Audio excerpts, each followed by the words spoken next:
नमस्कार, मैं हूं प्रमोद मल्लिक और आप देख रहे हैं सत्यहिंदी.com। सत्यहिंदी.com से रोजाना बहुत सारे पाठक जुड़ते हैं जो हमारी खबरें देखते हैं, हमारा वीडियो देखते हैं। सत्य हिंदी से आपका ये लगाव हमें उत्साहित करता है। सत्यहिंदी.com से आपका ये जुड़ाव और गहरा हो सकता है। इसके लिए आप इस वीडियो के डिस्क्रिप्शन पर दिए हुए लिंक को क्लिक करें। अब बात करते हैं कश्मीर की।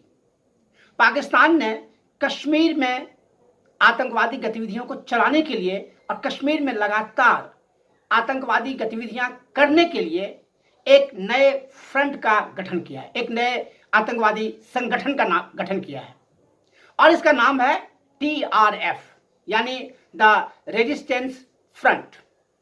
पिछले दिन जो हंदवाड़ा में लगातार 2 बार टेरर अटैक हुए, रविवार को हुए टेरर अटैक में 5 भारतीय सेना के 5 लोग शहीद हुए, जिसमें कर्नल और मेजर स्तर के अधिकारी भी थे।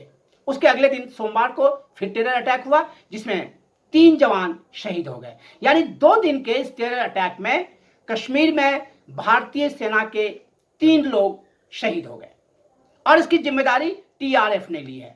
उसने खुलेआम अपने वेबसाइट पर कहा है कि यह काम उसका किया हुआ है। अब TRF के बारे में थोड़ा सा समझना पड़ेगा कि TRF है क्या और क्यों है। TRF वो टेरर ऑर्गेनाइजेशन है जिसमें छोटे छोटे कई संगठन के लोग जुड़ गए हैं, जिसमें अंसार का भी हाथ है। और अंसार के बारे में मैं आपको बताऊं तो अंसार गज़वतुल हिंद एक टेरर संगठन है जिसका सीधे इस्लामिक स्टेट से जुड़ाव है और जो Khorasan province of Islamic state है, उस Khorasan province of Islamic state से सीधे तौर पर अंसार जुड़ा हुआ है।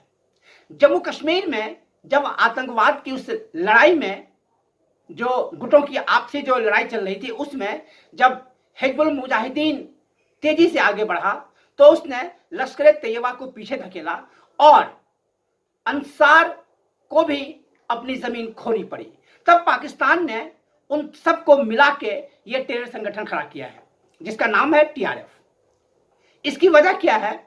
इसकी वजह यह है कि जम्मू कश्मीर में जिस समय 5 अगस्त को भारत ने राज्य का विशेष दर्जा खत्म कर दिया, अनुच्छेद 370 में संशोधन किया और अनुच्छेद 35A को खत्म कर दिया, उस समय सरकार ने यह कहा था कि इससे जम्मू कश्मीर में आतंकवाद का खात्मा हो जाएगा, लेकिन ऐसा नहीं हुआ। ये इस हंदवाड़ा के टेरर अटैक से साबित होता है। ये इसलिए भी साबित होता है कि 5 अगस्त जब वो अनुच्छेद में संविधान में संशोधन किया गया, उस समय 5 अगस्त 2019 से अब तक इस बीच में जम्मू कश्मीर में 80 टेरर अटैक्स हुए हैं और ये 80 के 80 टेरर अटैक्स पाकिस्तान से समर्थित आतंकवादियों द्वारा कराए हुए हैं।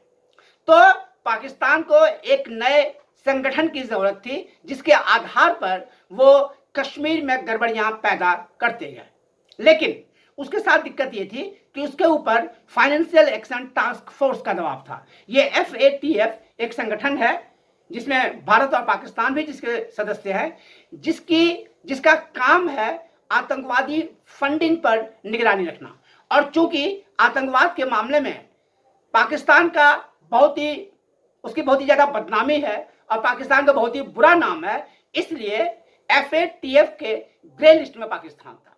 अर्थात उसकी निगरानी रखी जा रही थी, उसे कुछ टास्क दिए गए थे और अगर उसको वो पूरा नहीं कर पाता तो उसे ब्लैक लिस्ट कर दिया जाता। और ब्लैक लिस्ट एक बार हो जाने के बाद कोई भी डोनर, कोई भी बैंक, वर्ल्ड बैंक या IMF पाकिस्तान को किसी तरह की मदद नहीं देते। और इस स्थिति में पाकिस्तान की पहले से फटे हाल आर्थिक स्थिति और बदतर हो जाती। पाकिस्तान को इस स्थिति को रोकना था, इसलिए पाकिस्तान ने इस स्थिति को रोकने के लिए यह काम किया कि उसने एक नया टेरर आउटफिट बनाया, एक ऐसा टेरर आउटफिट जिसके बारे में किसी को पता नहीं था। दूसरी बात यह है कि लश्कर तैयबा या जैश ए मोहम्मद या हिजबुल मुजाहिदीन, इस तरह के जो नाम होते हैं, इस तरह के नाम से एक तरह का इस्लामिक कनोटेशन जाता है और इस्लामिक कनोटेशन की वजह से पाकिस्तान का नाम जाता। लेकिन जो उसने TRF नाम रखा है तो उससे एक सेक्युलर कलर है, उससे एक धर्मनिरपेक्ष हवा बनती है और ऐसा लगता है कि ये तो कश्मीर के लोगों का संगठन है और कश्मीर में सभी लोग इसमें जुड़े हुए, जो कि ऐसा नहीं है। तो पाकिस्तान को, यह पाकिस्तान की चाल थी, यह पाकिस्तान की एक कूटनीति थी और इस चाल के तहत पाकिस्तान ने टीआरएफ का गठन किया। टीआरएफ का सबसे पहले टीआरएफ ने जो पहला अटैक किया था वो था 28 अक्टूबर 2019 को। 28 अक्टूबर 2019 को सोपोर में ग्रेनेड अटैक हुए और उन ग्रेनेड अटैक में 19 लोग बुरी तरह जख्मी हुए। तो पहली बार उसके बाद उस टेरर आउटफिट ने, टीआरएफ ने कहा कि हम टीआरएफ हैं और हमने ये काम किया है। उसके बाद जबकि उस संगठन से जुड़े हुए ओवरग्राउंड वर्कर्स, यानी वे लोग जो फ्रंट में काम करते थे, गैर कानूनी काम नहीं करते थे, टेरर आउटफिट से सीधे तौर पर जुड़े हुए नहीं थे, लेकिन वो टेरर आउटफिट जुड़े हुए भी थे, वैसे लोगों के यहाँ जब पुलिस ने एक बार छापा मारा, उनसे पूछताछ की, तब पता चला कि ये लोग टीआरएफ से जुड़े हुए हैं और ये एक नया संगठन है। आप देख रहे हैं सत्यहिंदी.com। सत्यहिंदी.com से आपका ये जुड़ाव और गहरा हो सकता है। उसके लिए आप हमारे इस वीडियो के डिस्क्रिप्शन पर जाइए और वहां जो एक लिंक आपको दिख रहा है उस लिंक को क्लिक कीजिए। तो मैं बात कर रहा था टीआरएफ की। टीआरएफ के इस गठन के साथ ही पाकिस्तान ने कश्मीर में अपनी गतिविधियां और तेज कर दी और उन गतिविधियों के आधार पर ही पाकिस्तान लगातार भारत पर दबाव बनाने की स्थिति में है और भारत में टेरर एक्टिविटीज बढ़ती रही हैं। जो पिछले दिनों में जो 80 टेरर अटैक्स हुए हैं, उन टेरर अटैक्स में कई में टीआरएफ का नाम है। टीआरएफ के पीछे ये एक सच्चाई है कि चूंकि ये बिल्कुल नई चीज है, एक नया संगठन है, इसलिए भारत की सुरक्षा एजेंसियों को भी टीआरएफ के बारे में बहुत कुछ पता नहीं है। और दुनिया के स्तर पर जो दूसरे टेरर पर ध्यान रखने वाले जो वॉचडॉग हैं, जो यूएस की इंटेलिजेंस एजेंसीज हैं और जो दूसरे अंतर्राष्ट्रीय संगठन हैं, उनके वॉच लिस्ट में भी टीआरएफ नहीं है। लेकिन टीआरएफ चूंकि नई चीज है, इसलिए पाकिस्तान को टीआरएफ के माध्यम से कश्मीर में आतंकवादी गतिविधियां लगातार करते रहने में सुविधा होती है। तो टीआरएफ यानी द रेजिस्टेंस फ्रंट वो संगठन है जो पाकिस्तान का बनाया हुआ है, वो संगठन है जो बिल्कुल नया है, वो संगठन है जिसमें इस्लामिक स्टेट तक के लोग हैं और वो संगठन है जो भारत में अपना तेजी से अपना पैर फैलाने की कोशिश में है। पाकिस्तान की यह भी रणनीति है कि टीआरएफ में स्थानीय लोगों को भी तरजीह दी जाए। अगर स्थानीय लोग उससे जुड़ेंगे तो पाकिस्तान ये कह सकेगा कि हमारी इसमें कोई भूमिका नहीं है, ये कश्मीर के लोग हैं जो इस तरह की गतिविधियां कर रहे हैं, जो इस तरह के अटैक्स कर रहे हैं और कश्मीर जाने, भारत जाने, भाई हमें क्यों ला रहे हो। यह पाकिस्तान की रणनीति है और पाकिस्तान ने इसी रणनीति के तहत जो कश्मीर का जो टेरर अटैक है, जो टेरर पूरा नेटवर्क है, उसका वो इंडिजाइजेशन करा है, अर्थात उसका वो स्थानीयकरण करा रहा है, घरेलूकरण करा रहा है और उस स्थानीयकरण करने की कोशिश भी टीआरएफ के तहत हो रही है।